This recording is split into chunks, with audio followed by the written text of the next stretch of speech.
talk about le subjonctif. Don't be scared. I know this is a very scary tense in French, but don't worry, we'll break it down and we'll make it easy. Allez, for starters, I want you to see subjunctif as a mood. Don't see it as your enemy. Why do we use subjunctif? What is the purpose of subjunctif? Like I said, it's a mood. And moods are used to what? Express feelings. Moods are used to express certain feelings. What kind of feelings? What kind of expressions? Number one, we use subjunctif to express a will, une volonté. 2, it is used to express an obligation, obligation. 3, it is used to express a feeling, un sentiment, the way you're feeling at that moment. 4, it is used to express a preference, une préférence. It is used to express preference. It is also used to express doubt, uncertainty. See, just know that if it is certain, if it is clear, if the purpose or the reason is clear, do not use subjunctif because it must express some ounce of uncertainty. Now, how do we form le subjonctif en français? It's quite easy. I mean, of course, there are exceptions, but in general, it's easy. You need le radical of the present tense il conjugation. What do I mean by le radical? I explained this in the last video, but if you're new here, I'll explain again. Basically, it is when you conjugate a verb, and then you remove the endings that you added. You know, when you conjugate a verb in present tense, you remove the es or is, whatever you add at the end to make it whatever conjugation. What is left of the verb without those endings is basically what the radical is called. So you need the radical of the il, that is the third person plural in present tense. Il, elle, that ils, basically, yes, you need the radical of il. After you take the radical, you will add these endings. For je, it will be I. For tu, it will be es. For il, it will be I. For nous, it is ions. For vous, it is iez. And for il, it is ent. When you do this, the conjugation is usually preceded by que. So it is like, rather than the general je parle, it will be que je parle kind of stuff. But I'm not saying that's one. Basically, that's what I'm trying to say. Let's take an example using the verb finir to form le subjonctif. What is the first step? Take le radical of the il conjugation, which is finisse. And then we're going to add the endings. So for je, it will be que je finisse. For tu, it will be que tu finisses. For il or elle, it will be qu'il finisse. For nous, it will be que nous finissions. For vous, it will be que vous finissiez. For il, it will be qu'il or qu'elle finisse. C'est ça. Please do not say finissent. I beg you in the name of God. Those ent at the end, in all conjugations, most of them, they are for fancy. You do not pronounce it like that. Now, what is French conjugation without exceptions? See, I'm betting $50,000. Give me any French conjugation that does not have exceptions and I'll give $50,000. Anyway, now, what is conjugation without exceptions? And what is exceptions in every conjugation without the three musketeers? Aller, être, and avoir. They must be there. So let us look at the exceptions that do not follow this general conjugation pattern. Number one on the list, we know how it is. Être, baba of them all, is there. Que je sois. SOIS. I know you're wondering how it came about, but if you ask me, who will I ask? It is the way it is. C'est la vie. It is what it is. So it is que je sois, que tu sois, qu'il soit, que nous soyons, que vous soyez, and qu'il soit. C'est ça. Moving on to avoir. Has to be there, of course. Que j'ai.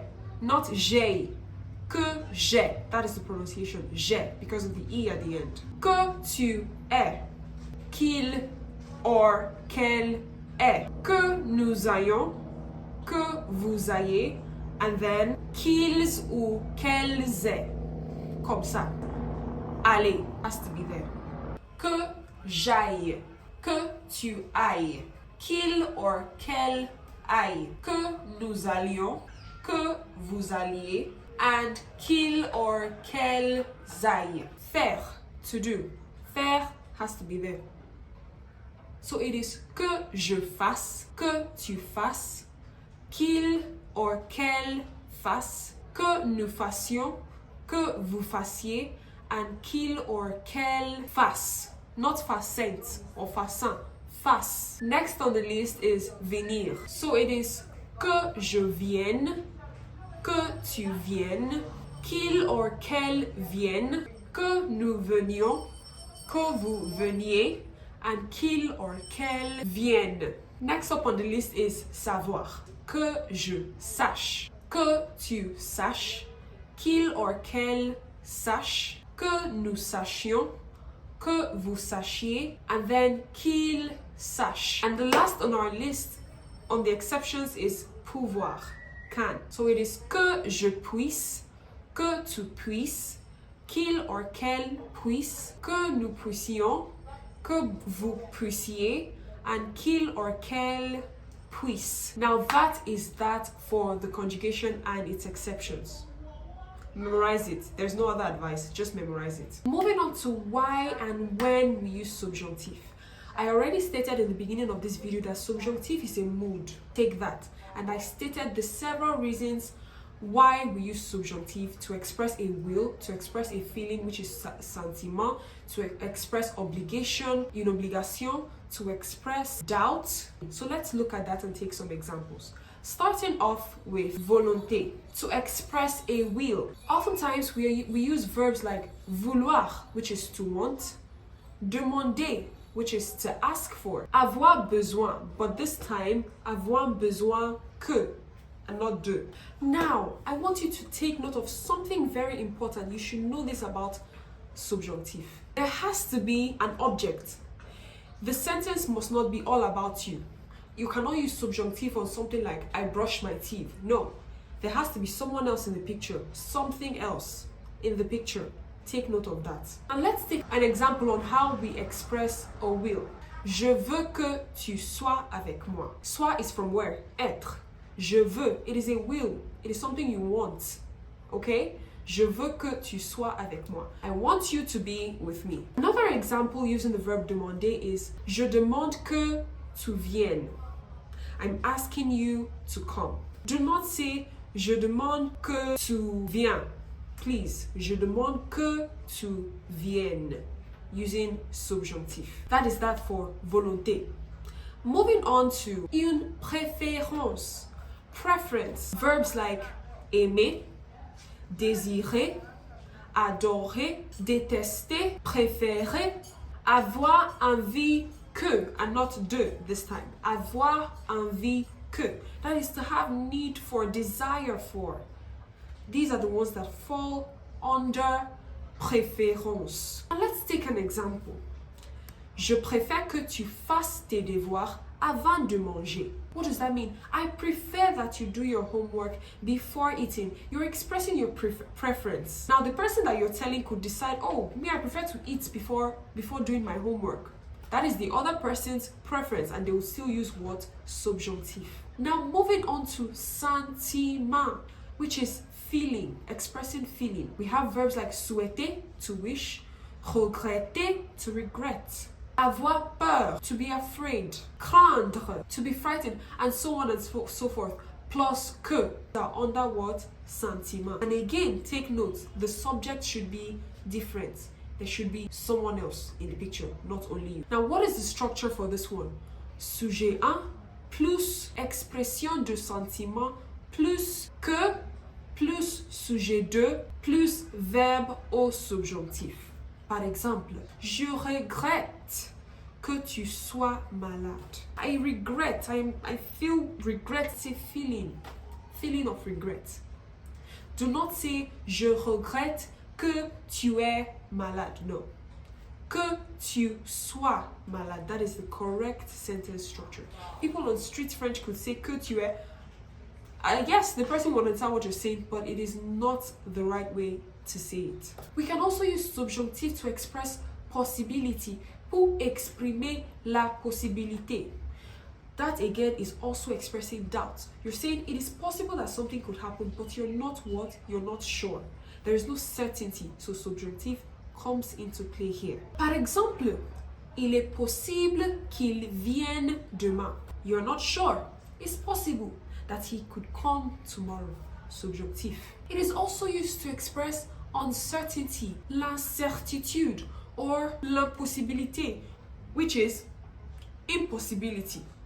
Possibility, impossibility, there is still doubt. Par exemple, you could also say il est impossible qu'il vienne demain. Another reason that I mentioned I use subjunctif for is to express obligation, pour exprimer une obligation. In this way, you could use expressions like il faut que, il faut, you must. You could use il est nécessaire que, it's necessary that. You could also say il est important que, it's important that. Plus subjunctif. You could tell your child il faut que tu ailles à l'école, which means you must go to school. Une obligation. I'm not saying you should tell your child that, but I'm just saying. So these are the different ways you use le subjonctif. Like I said, see it as a mood. It expresses doubt, all of that stuff. But now, that's not all. There are what? Exceptions. There must be exceptions. It is not everything that you see que that automatically means subjunctif. For example, verbs like espérer, to hope. J'espère que tu vas bien. No, you don't have to use subjunctif on espérer que. Croire, to believe. Croire que. Je crois que elle ment. You don't have to use subjunctif. Penser que, to think that. Je pense qu'il, whatever. You don't have to use subjunctif. Savoir que, to know that. Je sais que. You don't have to use subjunctif. Dire que, you don't have to say j'ai dit que plus subjunctif. No, you can just use your normal verb conjugation, present tense, past tense, whatever. In dire que. But now here's the catch. If you transform these espère que, croire que to négatif, you will then use subjunctif because why? It is now expressing an ounce of doubt. So as much as you can say je crois qu'elle est ici, you could say that, but if you change it to negative, je ne crois pas qu'elle est. So you have to use subjunctive because now it is expressing doubt. Does that make sense? Even if it doesn't, it will. One thing about French is do not try to question things too much. Accept the language for what it is. Study it, master it, memorize it, and move forward with your life. If you're trying to make meaning to every conjugation, why this one is changed like this, trying to draw a pattern and connect the dots, you will fail. Just accept it. Study, make sure what you're studying is right, and accept it for what it is. Anyway, that is that about subjunctive. I hope you got value from this. I hope this was able to break down that fear of subjunctive to make you realize that, I mean, it's not really the big bad wolf. It's just something chill. Maybe not so chill, but you know what I mean. Last work. Translate, I'd prefer that you do your homework before leaving the office in the comments, and I'm marking all of you. Make sure to like, comment, subscribe to my YouTube channel. I believe you got value from this. Follow all my socials here, Instagram, TikTok, and the rest of them, Facebook. Once again, I'm Elizabeth Nkera, and on this channel, we make learning French fun and interesting. So make sure to subscribe. See you in the next video. À bientôt. Mwah.